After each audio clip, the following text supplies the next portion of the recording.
అందరినీ ఇంత ఫస్ట్ అవర్లోని ఇంత టర్న్ ఇంతమంది రావడం అనేది శుభసూచకం.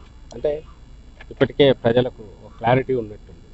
ఎలాంటి పాలన కావాలి, ఎలాంటి పాలకులు కావాలి, ఆ ఆకాంక్షలకు తగినట్టు ఓటు వేయడానికి ఇంతమంది ఇంత పొద్దున్నే రావడం అనేది ప్రజాస్వామ్యానికి చాలా శుభసూచకం.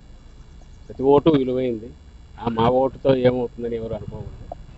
ప్రతి ఒక్కరూ ఖచ్చితంగా వచ్చి ఎవరు ఏ నిర్ణయం తీసుకుంటే దాని ప్రకారం వేసుకోవడానికి, ఓటు వేయడానికి, వాళ్ళకి కావాల్సిన వాళ్ళ ఆకాంక్షలకు తగినట్టు ఎవరైతే బాగుంటుంది అని తమ నిర్ణయం ఏంది చెప్పడానికి ఇలాంటి అవకాశం మళ్ళీ రాదు.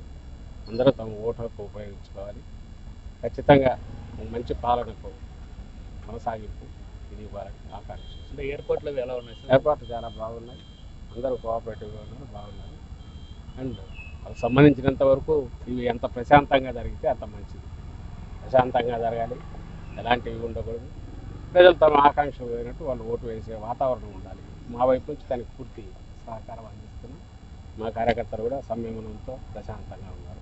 ఎలాంటి ఎక్కడ రెచ్చగొట్టేదైనా వాటికి లోను కావద్దని ఆల్రెడీ చెప్పాం. మా నాయకుడు చెప్పారు, జగన్మోహన్ రెడ్డి గారు. దానికి తగినట్టు అన్ని చోట్ల పార్టీ కార్యకర్తలు కూడా ఉత్సాహంగా పాల్గొంటున్నారు.